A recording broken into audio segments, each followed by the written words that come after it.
Nabi yang tidak menzalimi dirinya. Siapa yang ada menzalimi diri sendiri? Ya pasti setiap kita akan menzalimi diri sendiri. Sini.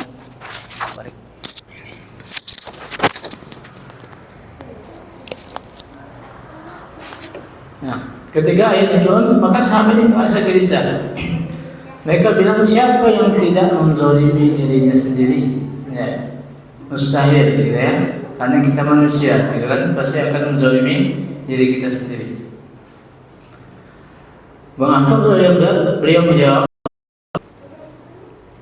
di dalam wasiat Luqman kepada anaknya, ya, maksud di sini adalah kata Rasulullah bisyirkin, bizulmin atau bisyirkin, itu dengan kesyirikan. Yaitu adanya orang-orang yang tidak mencampuri keimanan mereka atau tauhid mereka dengan kesyirikan. Nah, sebagaimana disebutkan di dalam Al-Quran, ya ketika Luqman mewasiatkan kepada anaknya, ya bunayya la tusyrik billah inna syirka la zulmun azim.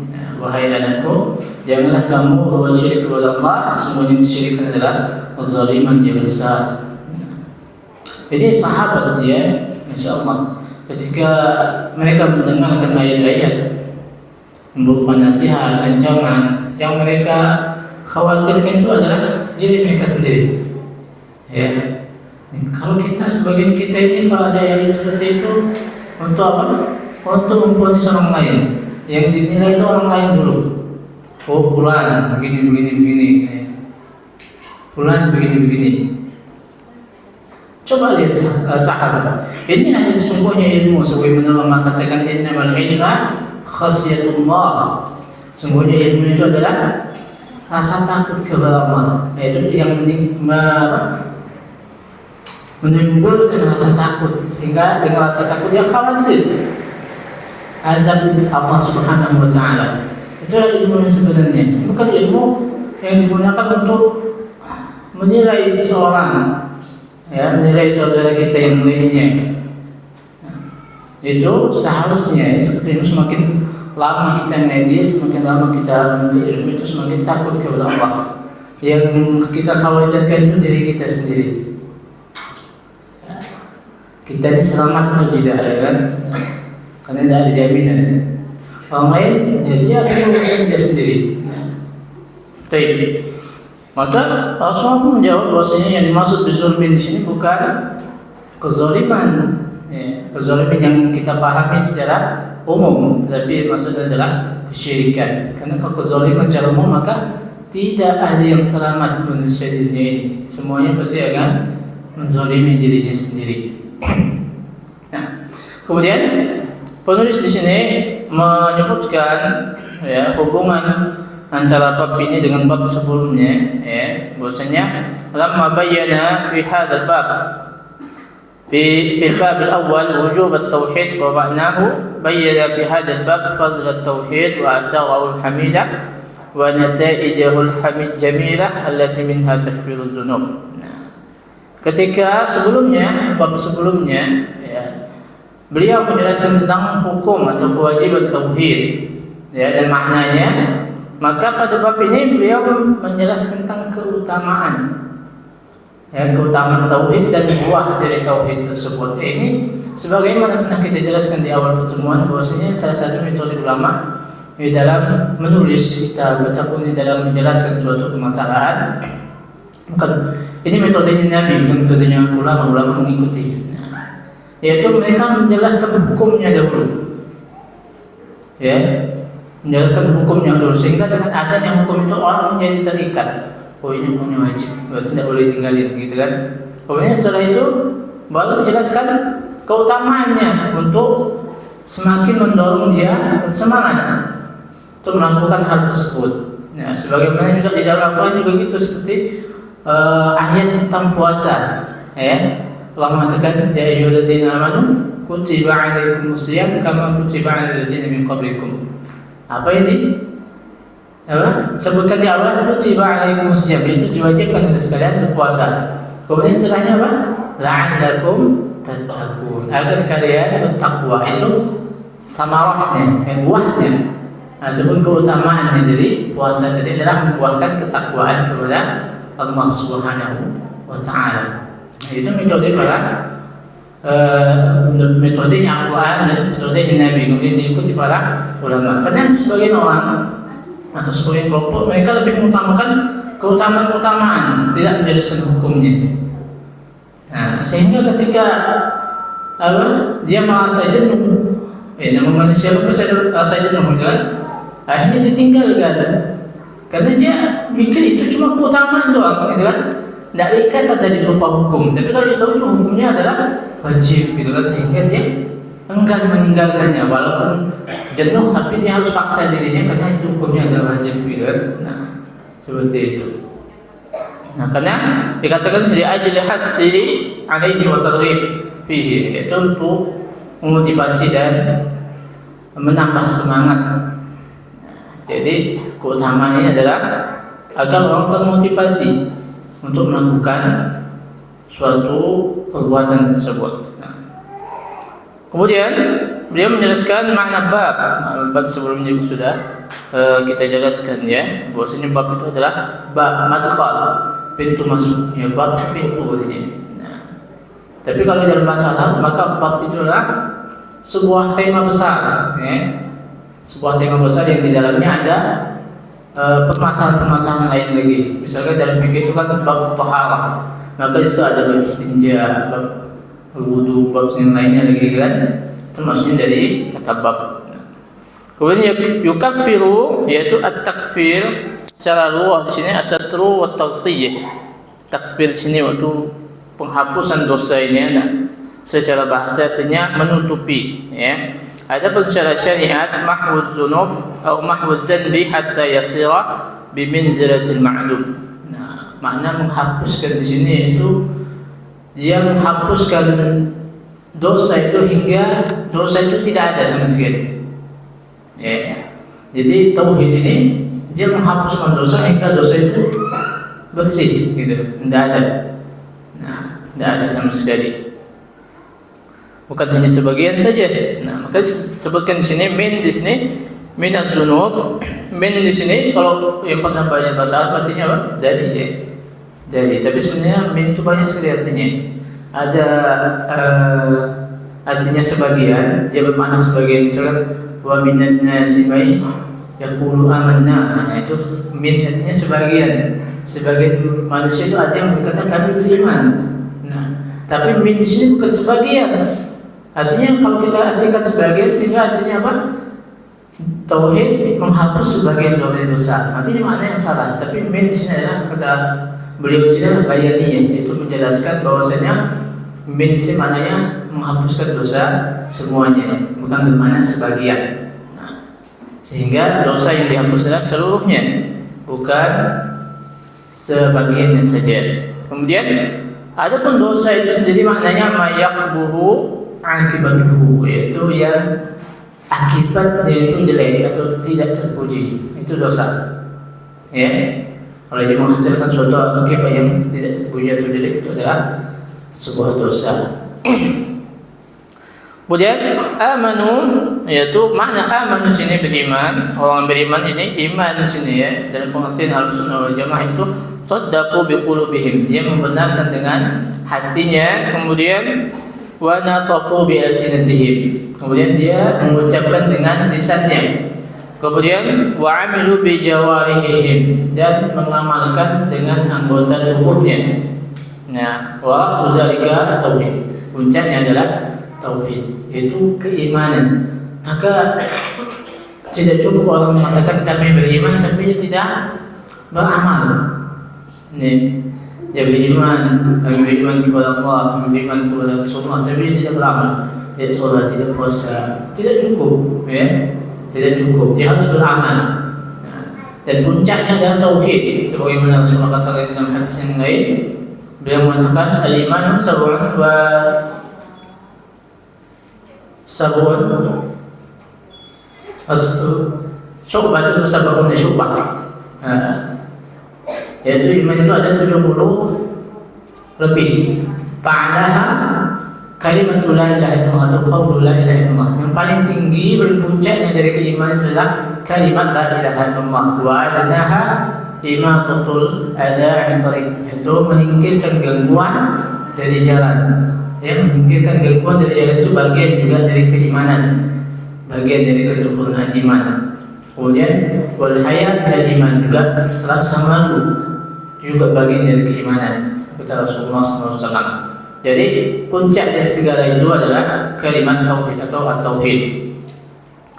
Jadi keimanan itu tidak cukup dengan hanya seorang bersyahadat saja, gitu ya. Itu kan banyak yang terjadi di masyarakat. Ini seharusnya menjadi perhatian bagi orang yang memiliki tanggung jawab sebenarnya. Orang yang masuk Islam itu cuma sekedar masuk Islam saja, masuk Islam mau menikah juga. Kemudian setelah itu apa? Tidak sholat, tidak puasa, tidak diajarkan, mereka tidak tahu. Dan juga ketika masuk Islam tidak dijelaskan apa saja kewajiban mereka. Ini ya sekedar masuk Islam saja, kemudian tidak beramal. Kan sangat disayangkan sekali. Kemudian yalbisu imanahum, yakhlitu tauhidahum, itu maksudnya yang mencampuri keimanan mereka. Keimanan di sini maknanya adalah keimanan dalam ayat ini maknanya adalah tauhid. Jadi seorang tidak mencampurkan keimanannya dalam ketauhidannya dengan kesyirikan. Kemudian bizulmin, mana bizulmin di sini bisyirkin. Zalim itu sendiri maknanya adalah watu syai' bi ghairi mawdi'ihi, itu meletakkan sesuatu tidak pada tempatnya. Itu zalim. Kenapa syirik disebut zalim? Karena dia meletakkan ibadah tidak kepada tempatnya. Ibadah yang seharusnya diletakkan kepada Allah, ditujukan kepada Allah, tapi dia ditujukan kepada selain Allah, kepada patung, kepada pohon, kepada jin ataupun yang lainnya. Maka mereka disebut zalim. Zalim terhadap hak Allah Subhanahu wa taala. Sebesar-besarnya hak, tidak ada hak yang lebih besar daripada haknya Allah Subhanahu wa taala. Maka dikatakan inna syirka la zulmun azim. Sungguhnya syirik adalah kezaliman yang sangat besar. Dan zalimnya ada tiga, ya. Yang pertama adalah zalim yang mana syirik ini, yang mana seseorang yang berlaku kezaliman yang berkaitan dengan kesyirikan ini, dia tidak diampuni, tidak diampuni kecuali dia bertobat kepada Allah Subhanahu wa taala. Kemudian kezaliman yang lainnya, kezaliman terhadap diri sendiri, yaitu dengan dia bermaksiat. Ketika seorang bermaksiat itu, ya sama saja dia menzalimi dirinya sendiri. Karena sejatinya dirinya itu diperuntukkan apa? Untuk ibadah, tapi malah digunakan untuk bermaksiat kepada Allah Subhanahu wa taala, sehingga dia menzalimi dirinya sendiri. Kemudian zalim berkaitan dengan hak-hak manusia. Ini juga semuanya yang namanya kezaliman adalah zulumatul yaumil qiyamah, kegelapan di hari kiamat. Kezaliman adalah dosa yang sangat besar. Baik itu berkaitan dengan hak Allah, yang jelas kesyirikan, apalagi berkaitan dengan manusia pun itu merupakan dosa yang sangat besar, yang mana kalau kita tidak mendapatkan maaf, maka tanggungannya di hari kiamat. Kalau di hari kiamat, maka kata ulama mengatakan orang yang berbuat zalim itu maka dia harus menyiapkan amal yang sangat banyak sekali. Agar apa? Agar nanti ketika amalnya diambil, dia masih punya amal. Kalau amalnya sedikit, nanti diambil amalnya, habis amalnya. Kemudian dia menjadi orang yang muflis, orang yang bangkrut hari kiamat. Itu makna setiap ayatnya. Kemudian masih makna al-amn, yaitu makna aman tadi, yaitu tumakninatun nafsi wa zawalul khauf. Keamanan itu sendiri maknanya adalah ketenangan jiwa dan hilangnya rasa khawatir. Orang yang bertauhid ini dia tenang, tenang jiwanya. Walaupun sebenarnya ketenangan ini, aman ini maksudnya keamanan di hari kiamat nanti, keamanan dari azab. Tapi di dunia juga mereka aman. ya, orang yang tidak bertauhid itu hidupnya selalu dalam was-was dan khawatir. Mau lewat tempat sepi, permisi mbah, gitu kan. Numpang lewat mbah, gitu kan. Jadi apa? Mereka dalam ketakutan terus-menerus. Mau nelayan mereka takut karena belum kasih makanan pulau, gitu kan, misalkan. Takutnya ditenggelamkan sama hantu, misalkan. Mereka itu dalam ketakutan. Nah, kalau mengetahui tidak, mengetahui meyakini tidak ada yang bisa membahayakan kecuali Allah, tidak ada yang bisa memberi manfaat kecuali Allah Subhanahu wa taala. Mereka aman. Kalau yang mereka mendapat musibah, itu takdir dari Allah. Ya kan? Seperti itu orang yang bertauhid. Nah, dia hidupnya tenang, aman.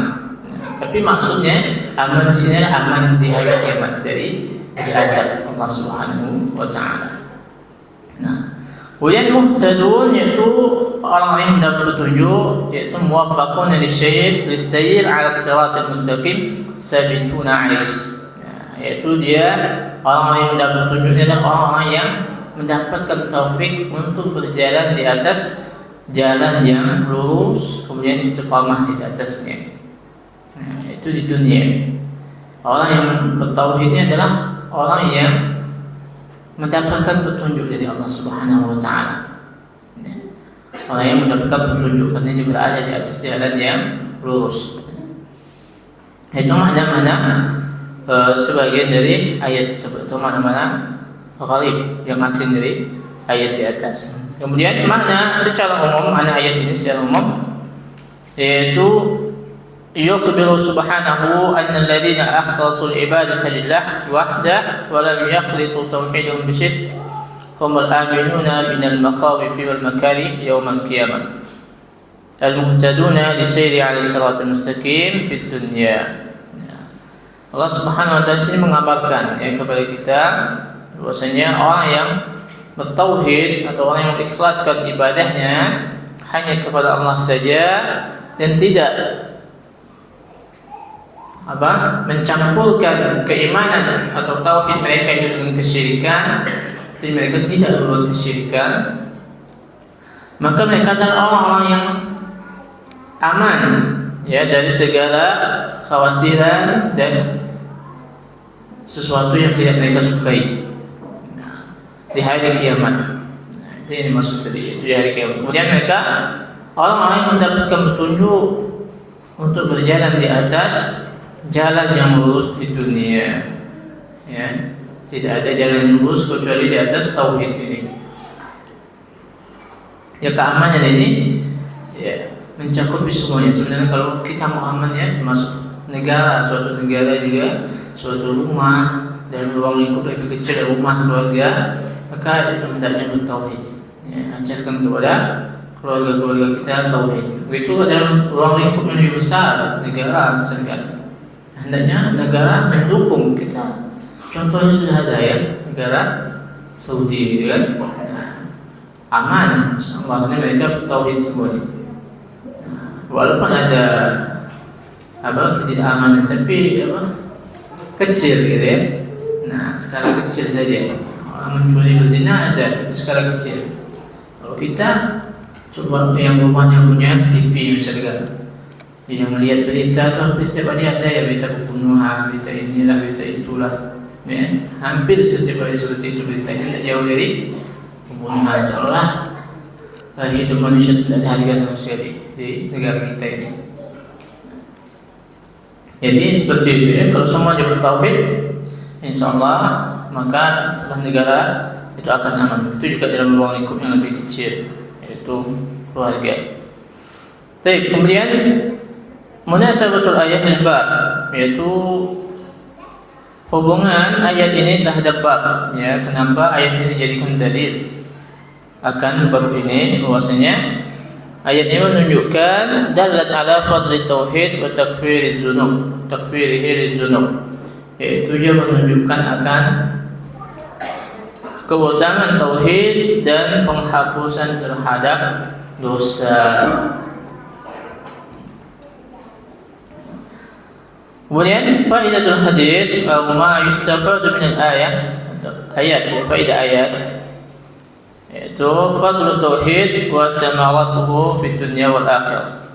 Keutamaan tauhid dan samarah, buah dari tauhid tersebut di dunia maupun di akhirat. Ya. Di dunia diberikan ketenangan, keamanan, di akhirat diberikan penghapusan terhadap dosa, juga keamanan dari azab Allah Subhanahu wa taala. Ini harus kita tanamkan ke dalam jiwa kita, di dalam diri kita. Maksudnya orang yang bertauhid itu buahnya pasti baik. Ya, kesudahannya pasti baik. Baik di dunia maupun di akhirat. Kemudian kedua, anna syirka zulmun mubtilun lil iman billah in kana akbar aw munqisun lahu in kana asghar. Nah, sungguhnya kesyirikan ini merupakan kezaliman yang membatalkan keimanan jika dia syirik akbar. Yang jadi syirik akbar ini dia menafikan keimanan. Artinya keimanan dari seorang itu dia terlepas dari diri seorang tersebut. Jadi membatalkan keimanan. Seorang tidak beriman ketika dia melakukan syirikan akbar. Atau dia munqisun lahu in kana asghar. Atau dia mengurangi keimanan. Ya. Jika syirik-syirik kecil, keimanannya berkurang.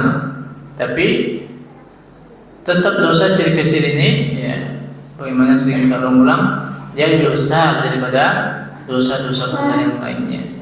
Dosa membunuh, dosa menzalimi, dosa berzina, nah, itu semuanya dosa syiriknya lebih besar.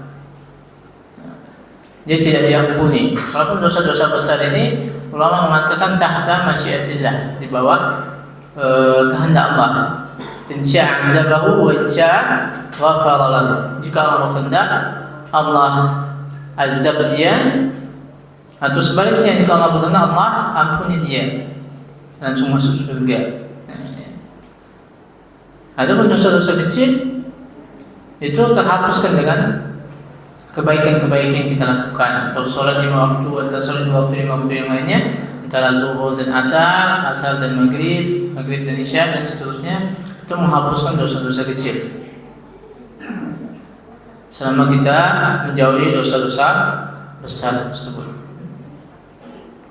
Tetapi dosa besar, sebesar apapun dosanya, ya, mereka tetap masuk surga. Ya, orang bertauhid tetap akan masuk surga. Ya, tadi kalau Allah berkehendak mengazab dia, makanya diazab dulu, tapi dia tetap masuk surga. Atau Allah berbaik hati, ya, mengampuninya dan tidak mengazabnya dan masuk dalam surga. Ada orang yang musyrik dan tidak bertaubat kepada Allah, mati dalam kesyirikan, dia tidak akan diampuni, tidak akan masuk ke dalam surga Allah Subhanahu wa taala. Dia kekal di dalam neraka.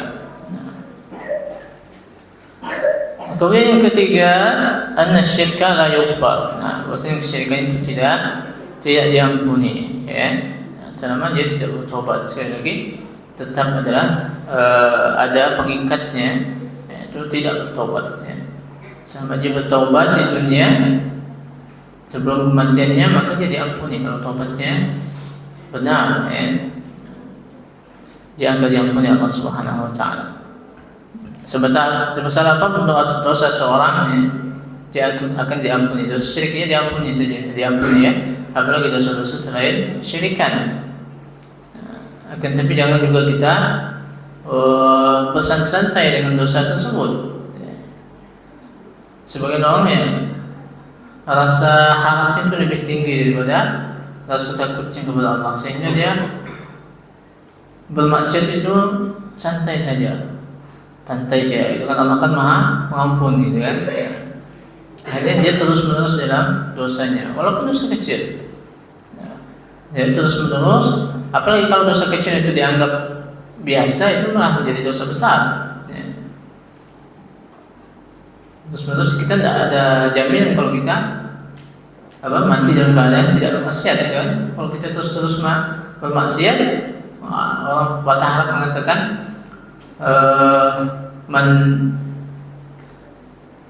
kalau orang yang terbiasa melakukan sesuatu itu, dia akan mati dalam keadaan sesuatu tersebut, ya. Kalau dia terbiasa bermaksiat ya, waliyazbillah, bisa jadi matikan dalam keadaan bermaksiat kepada Allah Subhanahu wa Ta'ala. Itu yang kita khawatirkan. Karena ada hadis yang mengatakan innamal amal bil khawatir. Sesungguhnya amal itu berdasarkan penutupnya, yang terakhirnya itu. Ketika kita mati itu kita sedang apa? Kan? Sedang taat kepada Allah atau sedang bermaksiat kepada Allah Subhanahu wa Ta'ala. Kemudian yang keempat, yang terakhir, anna syirka yusabbibul khawfa fi dunya wal akhirah. Maksudnya syirikan itu menyebabkan rasa khauf, rasa takut di dunia maupun di akhirat. Itu yang kita sebutkan tadi ya. Orang yang berbuat kesyirikan ini selalu merasa khawatir, baik di dunia apalagi di akhirat nanti. Kita khawatir dengan azab Allah Subhanahu wa Ta'ala yang akan menimpa mereka. Di dunia mereka tidak tenang, di akhirat mereka diazab Allah Subhanahu wa Ta'ala. Itulah bahayanya kesyirikan. Itu pembahasan kita pada bab ini. Bahwasanya tauhid ini dia menghapuskan dosa. Keutamanya itu menghapuskan dosa di sisi Allah Subhanahu wa Ta'ala. Dosanya semuanya, semua dosa apapun terhapuskan dengan tauhid ini. Baik, mungkin ada pertanyaan sampai di sini yang belum dijawab. Bisa ada 6 menit ya, sebelum komat sampai komat. Ada 5 menit lagi, 6, 7. Ada pertanyaan?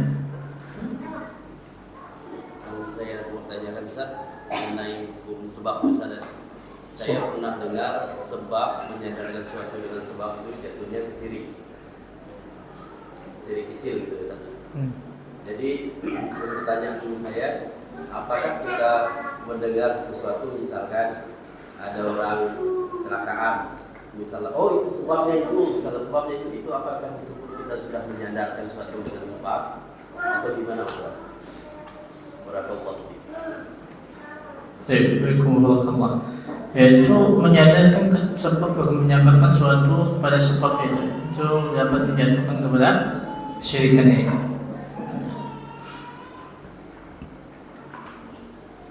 Ya, sebagian memang ada orang mengatakan seperti itu, yaitu menyadarkan secara mutlak, ya, menyadarkan secara mutlak sebenarnya, secara mutlak itu maksudnya secara totalitas dan keseluruhan gitu.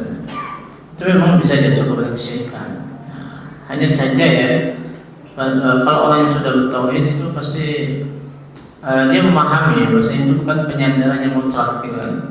Itu hanya bagian dari penyadaran kepada sebab. Karena kita tahu bahwasanya yang mentakdirkan itu jadi Allah Subhanahu wa Ta'ala memang tetap ada sebabnya ya. Ini masalah takdir ini ya. Memang karena Allah itu tidak menakdirkan perbuatan buruk, tetapi ketika perbuatan tersebut terjadi itu atas takdirnya Allah Subhanahu wa Ta'ala. Tapi sebabnya manusia, tapi yang menyebabkan itu terjadi adalah manusia. Tapi dia tidak lepas dari takdir Allah Subhanahu wa Ta'ala. Karena Allah tidak dinisbatkan atau tidak disandarkan kepadanya keburukan. Karena kalau kita katakan Allah yang menyebabkan terjadinya ke musibah atau tabrakan, berarti Allah zalim kepada hambanya, gitu kan? Nah, tidak. Sebab itu tetap adalah perbuatan manusia. Ya, zaharul fasadu fil ardi bima kasabat aydin nas. Telah tampak kerusakan di muka bumi ini disebabkan oleh tangan-tangan manusia. Kerusakan jadi terhadap dunia ini ataupun musibah yang terjadi pada kita itu ada yang memang sebabnya dari kita, ya. Sebagian besar sebabnya dari kita, tapi tetap terjadinya itu adalah atas takdir Allah Subhanahu wa taala. Ya, terjadinya takdir Allah Subhanahu wa taala. Karena tidak mungkin terjadi kalau Allah tidak takdirkan. Terjadi kan? Banyak juga orang yang ngebut-ngebut di jalanan itu kan tidak tabarannya itu kan. Tapi tabarannya jadi waktu gitu. Tapi saat itu dia tidak takdir. Tidak mesti setiap orang yang ngebut di jalan itu pasti tabrakan tidak gitu kan. Artinya ada yang menentukan takdir tersebut. Tapi sebabnya kenapa sampai terjadi itu dia yang menyebabkannya. Sebabnya dia yang berbuat seperti itu sehingga terjadi tabrakan. Itu penjelasannya seperti itu. Jadi sebab tidak juga itu terkait musibah ya, tapi terkait kesuksesan ataupun yang itu bermakna kebaikan, yaitu mutlak memang dari Allah Subhanahu wa taala. Sebab itu bagian dari usaha, itu bagian dari sebab-sebab saja. Tapi yang menentukan tetap Allah Subhanahu wa taala. Sama kurang lebih lah, cuma karena kalau kejelekan dari keburukan musibah itu tidak disifatkan kepada Allah. Karena dia Allah disucikan dari segala sifat-sifat aib, sifat-sifat keburukan. Tapi Allah bersawab.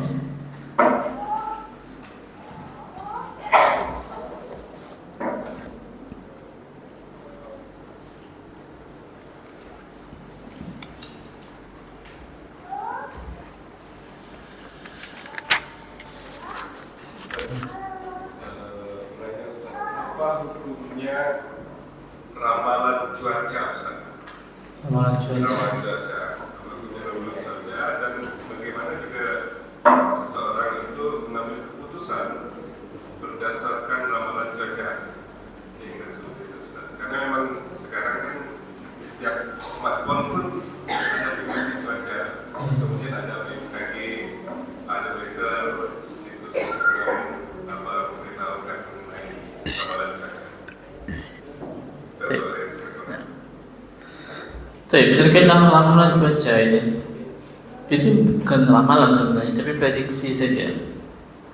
Prediksi yang seperti ini dibolehkan, dibolehkan oleh para ulama, karena dia tidak masuk dalam ramalan, ya. Tapi itu prediksi karena ada alat ukurnya, ya, ada ilmunya dan ada alat ukurnya, sehingga dia tidak dikatakan sebagai ramalan, itu prediksi. Nah, kemudian setelah itu orang memutuskan suatu keputusan berkaitan dengan prediksi ini sah-sah saja ya. Selama ini tidak meyakini bahwasanya prediksi itu mutlak terjadi atau tidak ya. Nah, itu hanya prediksi kan. Nah, itu hanya prediksi. Kalau amalan ini dilakukan oleh dukun, sedangkan dia tidak punya ilmu itu. Ada tidak dukun pakai BMKG? Tidak ada. Dia cuma nampak atau berdasarkan bisikan-bisikan syaitan. Orang malah kalau BMKG ini kan dia pakai alat ya. Nah, itu kan prediksi. Mereka mengatakan itu prediksi juga. Nah, mereka ada timnya, sehingga tidak dikatakan sebagai ramalan. Baik, Allah bersawab. Azan.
Jadi hanya saja dalam tadi yang masalah BMKG itu mereka tidak boleh memastikan. Ya.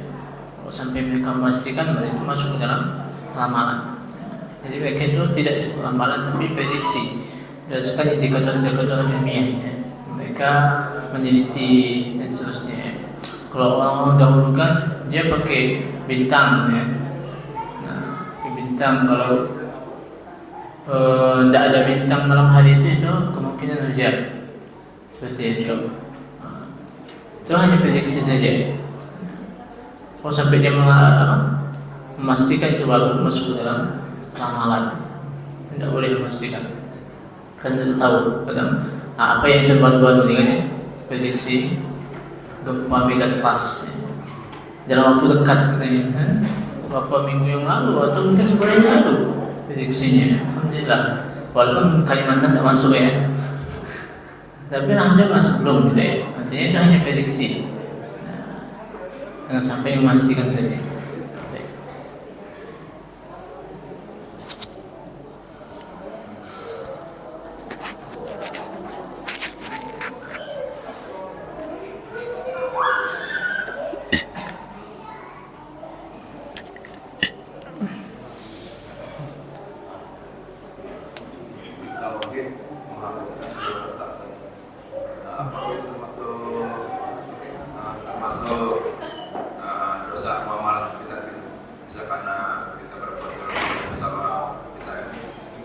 Gimana sih orangnya? Kan tauhid kan mengamalkan seluruh dosa gitu ya. Iya. Apakah itu termasuk dosa muamalah kita dan sama kita gitu? Oh, ya. Baik ya, tadi kita bahas pertanyaannya, kita bahas tentang tauhid, bahwasanya tauhid itu mengampuni dosa ya. Apakah dosa ini berkaitan dengan muamalah sama manusia, mungkin juga terkait dengan kezaliman tadi ya. Nah, secara umum dia mengampuni dosa ya. Tetap orang yang bertauhid ya, walaupun dia berdosa sama manusia tadi, terkait dengan kezaliman tadi juga, maka dia pengampunan di sini ya tadi tergantung tahta masyiatillah. Dosa besar ini tergantung kehendak Allah Subhanahu wa taala ya. Bisa jadi dia diampuni, bisa juga dia tidak diampuni, diazab gitu ya. Nah, diazab kemudian setelah itu tetap dia masuk surga. Tetap dia masuk surga. Tapi bisa dia diampuni, dan kita tidak tahu apakah dia termasuk diampuni. Katakan disebutkan dalam apa? Dalam itu, dalam tentang itu, Inna Allah la yaghfiru an yushraka bihi syai'an wa yaghfiru ma duna dzalika liman yasha. Semuanya kan tidak mengampuni dosa syirikan, tapi mengampuni dosa yang lainnya liman yasha. Itu ada pengikatnya bagi siapa yang Allah kehendaki. Jadi tetap dia secara umum ya dosanya diampuni dalam artian di sini dia masuk surga, gitu ya. Atau dalam artian lain dia diampuni tetap saja itu di bawah kehendak Allah. Pengampun itu di bawah kehendak Allah. Terkait pengampun itu tetap di bawah kehendak Allah. Kalau Allah berkehendak mengampuni, kalau Allah tidak berkehendak Allah bisa saja mengazabnya. Jadi tetap orang yang bertauhid adalah tetap masuk surga. Bagaimanapun dosanya dia tetap masuk surga. Sama tidak ada kesyirikan. Terima kasih.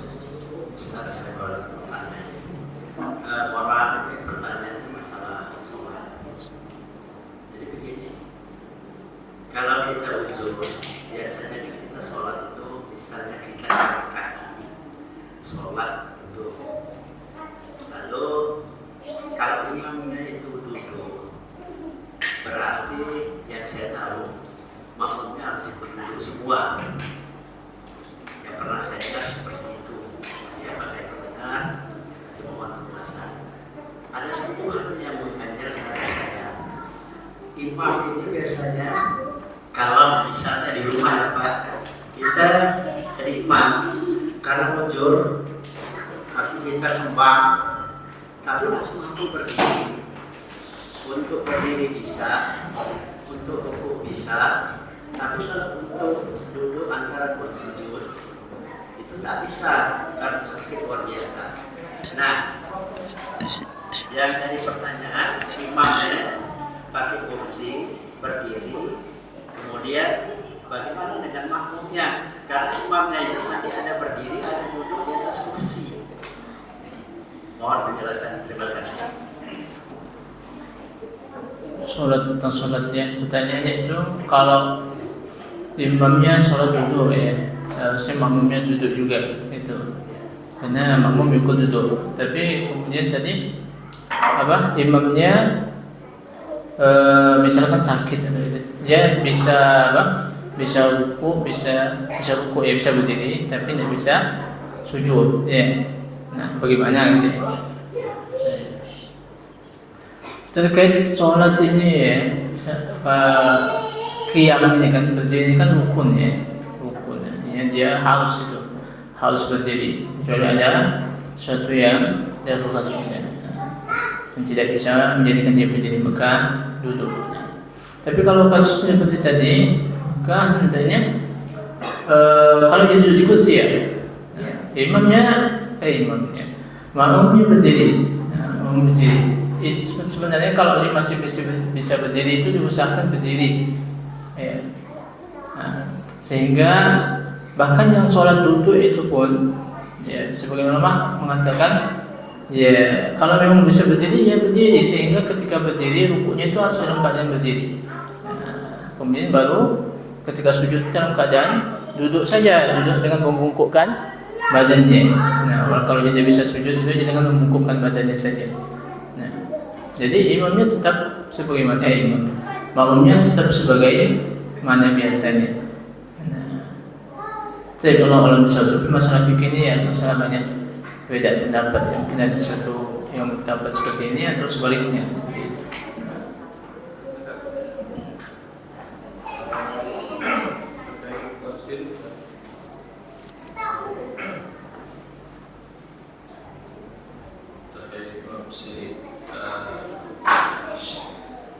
Syirik atau musyrik, setiap musyrik itu adalah mati, orang yang membatalkan. Jadi syirik yang terjadi batoni itu kategorinya di mana sih? Yang mengatakan kita jatuh hadiah di sini yang terjadi begini, yang mengatakan semua agama sama, yang praktek bersama-sama.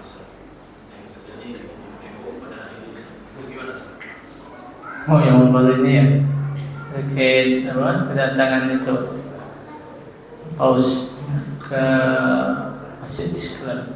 Ini bukan masuk ke dalam, dia bisa saja masuk ke dalam pembatal keislaman ya, tapi bisa juga masuk ke dalam keharaman saja, selama dia tidak meyakini bahwasanya agama apa itu, agama yang dibawanya itu lebih baik daripada agama Islam, ini termasuk ke dalam keharaman besar-besar gitu ya. Nah, besar-besar itu. Tapi kalau dia meyakini agama itu sama, misalnya gantung agama mereka itu lebih baik dari agama Islam, ya, batal Islam ini. Islamnya batal. Ini bagian dari pembatal keislaman. Apalagi ibaratnya yang melakukannya bukan orang awam, itu kan orang berilmu, terkenal dengan keilmuannya. Tapi dengan merendahkan diri seperti itu, ya, dengan memberikan penghormatan yang tidak seharusnya, ya, orang kafir itu kalau di zaman Rasulullah, mereka itu kita tidak berani jalan berhadapan dengan mereka. Kalau orang Muslim itu jalan, ya mereka mepet-mepet di dinding, mepet di tembok. Saking hinanya mereka itu dulu. Tapi sekarang seolah-olah kita, padahal kita mayoritas di sini ya, di Indonesia kita pula yang menghinakan diri kita, tak boleh ya. Tapi tadi sama yang menghinakan diri tadi dalam rangka atau tidak ada keyakinan bahwasanya agama mereka itu lebih baik atau sama agama kita dengan agama mereka, itu belum sampai pada derajat mata Islam mereka. Tapi dosa besar ya. Tak boleh. Rasulullah saya mengirimkan surat-surat kepada raja-raja Romawi, Persia itu tidak ada basa-basi seperti itu. Ya. Langsung dikirimkan surat dari Rasulullah, ya, gitu kan. Keselamatan bagi orang yang mengikuti petunjuk. Kemudian isinya ditawarkan, didakwakan. Sungguhnya Islam begini-begini, sebutkan Islam, mau masuk Islam, ayo masuk Islam. Kalau tidak, bayar jizyah. Kalau tidak mau bayar jizyah, perangi. Tidak ada basa-basi. Surah Al-Kafirun itu turun sebab itu juga, yaitu orang kafir itu mengajak bernegosiasi kepada Rasulullah SAW. Bagaimana setahun kami menyembah Tuhan kamu, tahun depan kamu menyembah Tuhan kami. Nah, Allah turun ke surah Al-Kafirun itu. Ya, tidak ada Tuhan itu Tuhanmu, gitu kan? Aku sekali tidak akan menyembah Tuhanmu kepada Rasulullah. Dan kalian juga tidak seperti itu. Berkali-kali, 2 kali diulangi sebagai bentuk penguatan. Kemudian terakhir ditutup dengan lakum dinukum waliyadin. Agamamu agamamu dan agamaku adalah agamaku. Tidak bisa dicampur aduk seperti itu. Ya, Islamnya adalah al-Islam ya'lu wa la yu'la alaih. Nah, Islam itu tinggi, tidak direndahkan. Tidak ada yang lebih tinggi daripada Islam. Tidak boleh kita membukukan badan, menghinakan diri kita di hadapan orang kafir. Nah, setinggi apapun derajatnya, sebaik apapun dia, ulaika hum syarrul bariyah. Mereka itu adalah sejelek-jeleknya makhluk di muka bumi. Karena kekafiran mereka tersebut. Nah, bagaimana kita bisa itu dengan manusia mengatakan Allah memiliki anak? Ya, Allah memiliki satu dari 3 dan seterusnya. Di mana kita bisa hidup seperti itu? Nah, tidak boleh. Ya. Begitu saja tidak boleh, apalagi sampai menghinakan diri kita di hadapan mereka, tidak boleh. Nah, jadi itu ya yang bisa disampaikan untuk orang sawab. Plus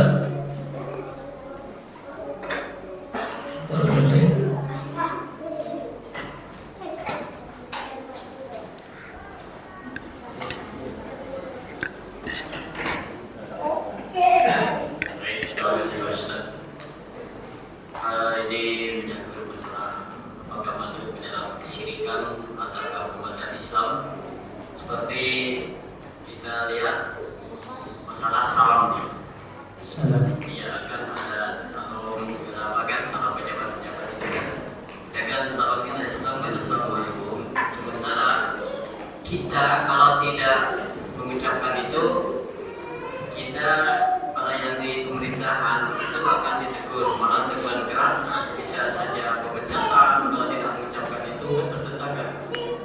Gitu. Mungkin ya teman-temannya dari pemerintah mungkin paham juga. Sampai salah pemerintah sudah dibuat perda aturan. Gitu. Itu gimana Pak Ustaz? Posisi yang teman-teman yang ada di ASN gitu kan, kalau tidak mengucapkan itu teguran keras gitu. Terima kasih. Jadi, subhanallah, sampai segitunya ya, memang sudah struktur sebetulnya, bahaya sekali. Ini apa? Penuntasan secara pelan-pelan masih terstruktur. Terkait hal itu ya, karena dalam salam itu kan ada pemujaan ya, salam mereka itu kan pemujaan terhadap Tuhan mereka, sehingga itu memang tidak boleh. Nah, jadi ini perkara yang berat sekali. Ya. Tapi ini tidak sampai ke derajat darurat ya. Ibaratnya kalau seandainya pun kita diberhentikan dari ASN itu, kita masih bisa kerja yang lain. Kecuali derajatnya sampai darurat. Kita diancam dibunuh ya, saat kisahnya Ammar bin Yasir ya, sehingga dia kan diperintahkan untuk menghina Rasulullah, karena konsekuensi menghina Rasulullah adalah kekufuran ya, dibunuh ya.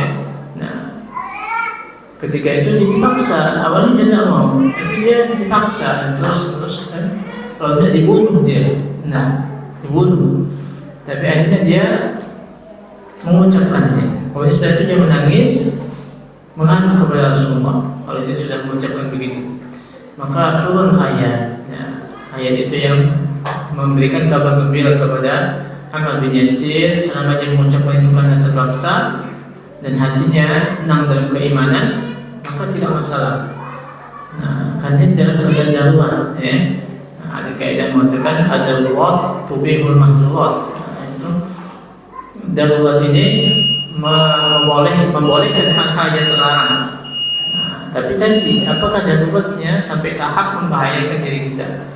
Nah, tapi sekali lagi ya, Anda tidak paham juga apakah diberhentikan dari SN sangat membahayakan sekali ya, apakah memang kita tidak mengucapkan itu berbahaya sekali gitu kan? Nah, atau hanya teguran-teguran biasa. Kalaupun memang sampai diberhentikan, Anda tidak dalam rangka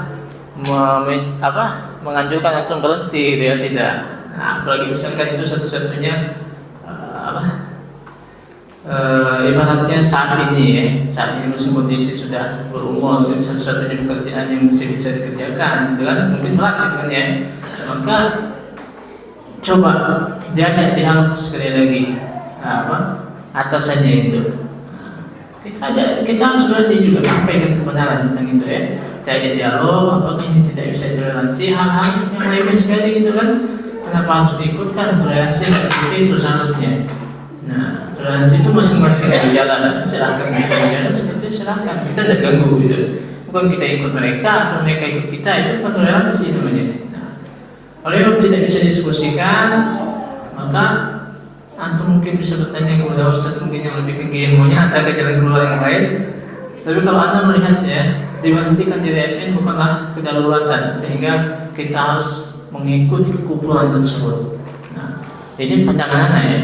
Karena ibaratnya ada kerjaan lain ya, walaupun mungkin tidak mengenakan ataupun memberatkan ataupun kita sulit gitu ya, hasilnya tidak sama sebenarnya, tidak masalah, ini kita terbebas dari kekumpulan tersebut. Atau misalnya Allah mengganti sesuatu yang lebih baik daripada itu ya, jadi Allah pasti siapa yang meninggalkan ya keharaman karena Allah menggantikan yang lebih baik, itu pasti tinggal keyakinan kita. Tapi ketika kita meninggalkan sesuatu yang buruk tadi, tentu saja tidak mulus awalnya. Kita akan diuji tentang kebenaran hati kita tadi meninggalkan itu. Apakah benar-benar karena Allah atau bukan? Sebagian orang itu tidak sabar kali ini, sehingga dia tidak percaya dengan janji Allah karena diuji tadi. Semua orang akan diuji, ya. Otomatis orang meninggalkan riba, apakah otomatis setelah itu dia tiba-tiba langsung mendapatkan gaji yang lebih? Belum tentu. Belum tentu. Dia akan diuji tentang kebenaran hijrah dia tadi, benar tidak dia hijrah atau hanya karena sesuatu, ya kan? Nah, diuji sebentar dia langsung balik, itu tidak benar hijrahnya.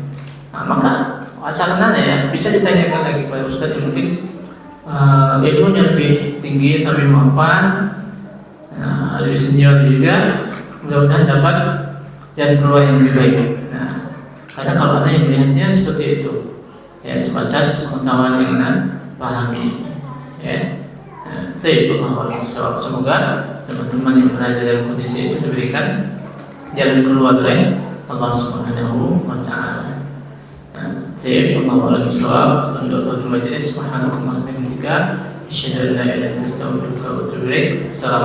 warahmatullahi wabarakatuh.